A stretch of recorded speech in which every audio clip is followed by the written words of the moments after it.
Hello అందరికీ welcome back to my channel Jhansi natural vlogs. అందరు ఎలా ఉన్నారండి, బాగున్నారా? యాక్చువల్గా ఈరోజు మన వీడియోలో చిక్కుడుకాయ పచ్చడి గురించి చూపిస్తున్నాను. చూస్తున్నారు కదండి, ఇక్కడ చిక్కుడుకాయని చక్కగా కడిగి ఆరబెట్టుకున్నాము. చూసారు కదా, గింజలు చూడండి ఎలా గట్టిగా ఉన్నాయో. ఇవి మామూలుగా మార్కెట్ నుంచి తెచ్చినవి కాదండి, మొన్న అమ్మ వాళ్ళ ఇంటికి వెళ్ళాను కదా, అక్కడ నుంచి తెచ్చాను చిక్కుడుకాయలు. ఆ చిక్కుడుకాయలు కూడా చాలా బాగున్నాయండి, చాలా ముదురుగా మంచిగా ఉన్నాయి, గింజలు కట్టేసి. సో నేను మా అత్తయ్యకి చూపిస్తే అత్తయ్య అన్నారు, వీటితో పచ్చడి చేద్దామమ్మా, పచ్చడి చేస్తే చాలా బాగుంటాయి అని చెప్పేసి. సో సరే అత్తయ్య అని చెప్పాను. ఇంకా మా అత్తయ్య పచ్చడి చేస్తుంటే నేను ఇంకా వీడియో తీసుకుంటున్నానండి. చూసారు కదా, ముందుగానే మేము చింతపండు గుజ్జు అనేది తీసి ఉంచుకున్నాము. తర్వాత మూకెట్లో ఆయిల్ వేసేసి చిక్కుడుకాయలు అనేటివి చక్కగా ఫ్రై చేస్తున్నారండి. ఇవి మీడియం ఫ్లేమ్లో ఫ్రై చేసుకోవాలి. అలాగే మరీ ఎర్రగా ఫ్రై చేసుకోకూడదండి, నార్మల్గా మీడియం ఫ్లేమ్లో ఒక మాదిరిగా ఫ్రై చేసుకోవాలి. బాగా ఎక్కువ డీప్ ఫ్రై చేసామనుకోండి, అవి పచ్చళ్ళలో ఊరినప్పుడు గట్టిగా ఉంటాయి, రాళ్ళు లాగా. అంటే ఎలా అంటే ఎండిపోయిన చిక్కుడుకాయ గింజ ఎంత గట్టిగా ఉంటుందో అలా ఉంటుందండి. సో అందుకనే వాటిని మీడియం ఫ్లేమ్లో ఒక మధ్యస్థంగా ఫ్రై చేసుకుంటే అప్పుడు బాగుంటుందండి. పచ్చళ్ళలో ఊరిన తర్వాత ముక్క ఇంకా బాగుంటుంది. చూసారు కదా, మేము చక్కగా ఈ కలర్లో వచ్చేలాగా ఫ్రై చేసుకున్నామండి 2 వాయిలుగా. మా పిల్లలు బాగా డిస్టర్బ్ చేస్తున్నారు, అరుస్తూ ఉన్నారు. సో అందుకనే వీడియో ఏమైనా డిస్టర్బెన్స్ వస్తే సారీ అండి. అండ్ ఇంకా ఇక్కడ చూస్తున్నారు కదా, ఒక పెద్ద డిప్పలో చిక్కుడుకాయలన్నీ వేసేసి చక్కగా దాంట్లో ఉప్పు అనేది వేసుకున్నామండి. అండ్ ఇంకా దాంట్లోనే పసుపు కూడా చక్కగా వేసుకున్నామండి దీనిలోనే. అండ్ ఇంకా దీనిలో సరిపడా కారం అనేది వేసుకోవాలి. మేము ఇక్కడ ప్యాకెట్ కారం యూజ్ చేస్తున్నామండి. ఫస్ట్ ఒకసారి వేసాము, మళ్ళీ సరిపోలేదని మళ్ళీ వేసామండి.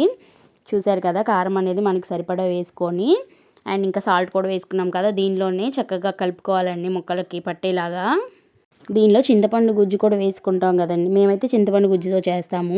అండ్ అత్తయ్య అన్నారు నిమ్మకాయ రసంతో కూడా చేసుకోవచ్చు అంటండి ఇది పచ్చడి అనేది. మేమైతే ఎప్పుడు చింతపండు గుజ్జుతోనే చేస్తాము మ్యాక్సిమం.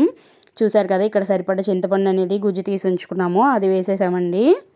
అండ్ ఇంకా నిమ్మరసం పిండినా కూడా బాగానే ఉంటుందంటండి. సో మేమైతే ఇలాగే చేసాము. మీరు ఎవరైనా ట్రై చేస్తే చెప్పండి మన కామెంట్ సెక్షన్లో. చూసారు కదా, చక్కగా కలిసిపోయింది. యాక్చువల్లీ ఇక్కడ ఏంటంటే మా చింతపండు కొంచెం బ్లాక్గా ఉంది, అందుకని కొంచెం నల్లగా కనిపించింది ఆ గుజ్జు అనేది. అండ్ ఇంకా దీనిలోనే ఆవు పిండి మెంతిపిండి ఉంటుంది కదండి, ఆవు పిండి మెంతిపిండి పౌడర్ చేసుకొని దీనిలోనే వేసేసాము. అండ్ ఇంకా చక్కగా మిక్స్ చేసుకోవాలండి. యాక్చువల్లీ ఆవు పిండి మెంతిపిండి అనేది మేము ముందుగానే పౌడర్ చేసుకొని ఉంచుకుంటామండి. ఇలాగే ఏమైనా చిన్న చిన్న పచ్చళ్ళలోకి వాటిలోకి వేసుకుంటూ ఉంటాము. సో అది ఆల్రెడీ ఉంది కాబట్టి అది వేసేసామండి. అండ్ ఇంకా దీంట్లో మేము ఫస్ట్ కొంచెమే ఆయిల్ వేసాం కదా, అండ్ ఎలాగూ తిరుగుమాతలో వేస్తాం కదా అని చెప్పేసి తక్కువ ఆయిల్లో ఏం చేసాం కదా, ఆ ఆయిల్ మొత్తం దీంట్లో వేసేసాము. అండ్ ఇప్పుడు నెక్స్ట్ తిరుగుమాతకి మాత్రం మళ్ళీ విడిగా మనకి తిరుగుమాత వేసేటప్పుడు మనకి ఎంత ఆయిల్ పడుద్ది అనిపిస్తే అంత ఆయిల్ వేసుకుంటే సరిపోద్దండి. చూసారు కదా, ఇక్కడే కారం తక్కువైంది అనిపించి మళ్ళీ వేసాము, చెప్పాను కదా రెండోసారి వేసామని చెప్పేసి. సో కారం వేసాం కదా, మళ్ళీ నార్మల్గా మళ్ళీ ఉప్పు వేసాము. ఇప్పుడు పర్ఫెక్ట్గా సరిపోయిందండి, చక్కగా కలిపేసుకున్నాము. ఆయిల్ కూడా కొంచెం ఎలాగూ తిరుమతలో వేస్తామని చెప్పేసి ఈ ఆయిల్ని సరిపెట్టేసాము. మీరు ఎప్పుడైనా ఇలాగా చిక్కుడుకాయ పచ్చడి అనేది తిన్నారా అండి? తినుంటే మన కామెంట్ సెక్షన్లో చెప్పండి. యాక్చువల్గా ఇది ఇళ్ళ దగ్గర పెరిగే చిక్కుడుకాయ కాబట్టి బాగుంటుందండి. నా చిన్నప్పుడు కూడా బాగా చేసేవాళ్ళు చిక్కుడుకాయ పచ్చడి అనేది.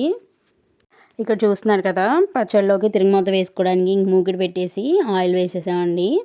దానిలోనే ఫస్ట్ ఎండుమిరపకాయలు వేసుకున్నాము, ఎందుకంటే మా ఎండుమిరపకాయలు కొంచెం మెత్తగా ఉన్నాయి. సో అవి ముందు వేసేసాము అందుకనే. అండ్ ఇంకా దానిలోనే ఆవాలు, జీలకర్ర, ఇంకా మినపప్పు వేసామండి, శనగపప్పు కూడా వేసాం కొంచెం. చక్కగా తిరుగుమూత అనేది చక్కగా వేయించుకొని ఫ్రై చేసుకొని అండ్ నెక్స్ట్ ఇంకా వెల్లుల్లిపాయని దంచి వేసామండి. అసలు ఆ వెల్లుల్లిపాయ ఫ్రై అవుతుంటే ఎంత మంచి స్మెల్ వస్తుందంటే అంత మంచి స్మెల్ వచ్చింది. ఆ వెల్లుల్లిపాయ ఫ్రై అవుతుంటేనే కడుపు నిండిపోద్ది కదండి ఆ స్మెల్ చూస్తుంటే, నాకైతే అలానే అనిపిస్తుంది. అండ్ ఇంకా మా చెట్టు దగ్గరికి వెళ్ళి నేను ఇంకా కరివేపాకు కోసుకొచ్చాను.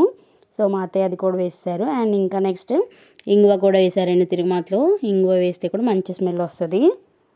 చక్కగా మీడియం ఫ్లేమ్లో మంచిగా తిరుగుమాత ఫ్రై చేసేసుకున్నామండి. అండ్ ఇంకా దాన్ని మనం కలిపించుకున్నాం కదా పచ్చడి, దానిలో వేసేసి చక్కగా తిరుగుమాత అంతా కలిసేలాగా నీట్గా కలుపుకున్నారండి. అంతే, ఇంకా ఆయిల్ కూడా వేసేస్తాం కదా, సరిపోద్ది, సెట్ అయిపోద్ది. అది చక్కగా 2 days ఊరిన తర్వాత వేసుకొని తింటే చాలా బాగుంటుందండి.